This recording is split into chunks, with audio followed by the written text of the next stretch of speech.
Have you ever wondered who truly controls America, who decides what you buy, what you watch, and even what you believe? It is not the president, it is not Congress, and it is not even the billionaires you see on TV. The real power lies behind the curtain, hidden in plain sight inside a few giant corporations that most people have never even heard of. They do not build products, they do not advertise, they do not appear on your social media feeds, but they own the companies that do. They own the brands that shape your life, the media that informs you, and even the banks that hold your money. These companies have become the silent rulers of the modern world. Their names are BlackRock, Vanguard, and State Street. Together, they control more than $20 trillion in assets. That is more money than the entire economy of the United States. Just three companies managing more wealth than any country on earth, and yet most people have no idea they exist. When you see two brands fighting for your attention, like Coca-Cola versus Pepsi, Apple versus Microsoft, Ford versus General Motors, you might think they are competitors, but behind the scenes,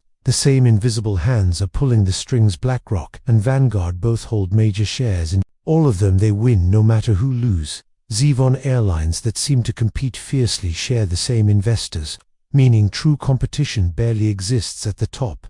These companies have built a structure so vast that they own pieces of almost every major corporation on the planet, from the tech giants that rule Silicon Valley, to the oil companies that power your car, to the grocery chains where you shop every week. They don't just invest in the economy, they are the economy. But how did it all begin? To understand that, we must go back to the 1980s. Larry Fink founded BlackRock in 1988. At first it was just a small firm managing bonds and risks, but Larry had a vision. He wanted to create a system that could track the entire global economy in real time. That system became known as Aladdin, a vast network of supercomputers that monitors trillions of dollars in assets every single day. It predicts risk, it analyzes data, it makes decisions faster than any human could. Banks use it, governments use it, even the Federal Reserve relies on it. BlackRock's Aladdin has become the brain of global finance, quietly watching every market, every move, every shift in the flow of money. Then came Vanguard, founded by Jack Bogle, who introduced something revolutionary, the index fund. Before that, people bought individual stocks, but Bogle allowed them to buy into the entire market at once. Investors loved the simplicity, the low fees, the safety. But as more and more people poured their money into index funds, Vanguard quietly became part of nearly every major company in America. The more people invested, the more powerful Vanguard became, and then there's State Street,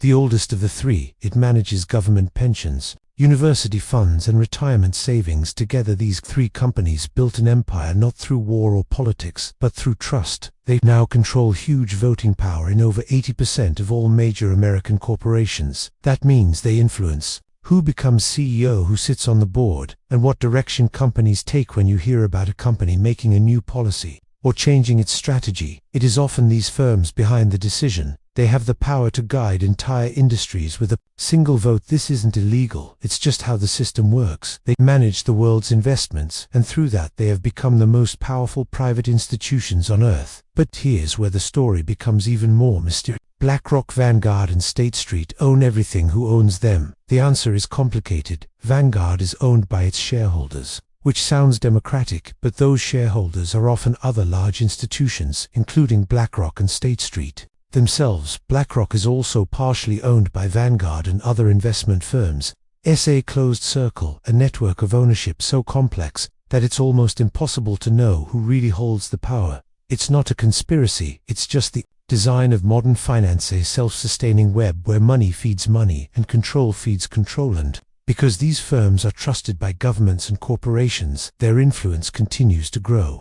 Unchecked, when the economy crashes, they are called to fix it. When the government needs financial advice, they are the ones consulted. When central banks need to stabilize markets, they turn to them again. In moments of global crisis, they are seen as saviors, but every time they save the system, they also tighten their grip on it. Their reach extends far beyond Wall Street. They have stakes in media companies, energy corporations, tech giants, and even defense contractors. They shape what you see on the news, what apps dominate your phone, what technologies rise and fall. They don't control politics directly, but they control the money that drives it. Campaigns rely on donations, markets rely on investments, and both rely on the confidence these companies provide. Their power is invisible because it doesn't need to be seen. It operates through influence, through ownership, through trust. When governments make economic policies, they must consider how these firms will react, because their withdrawal could shake entire economies. They are not above the system. They are the system, and that's what makes them untouchable. No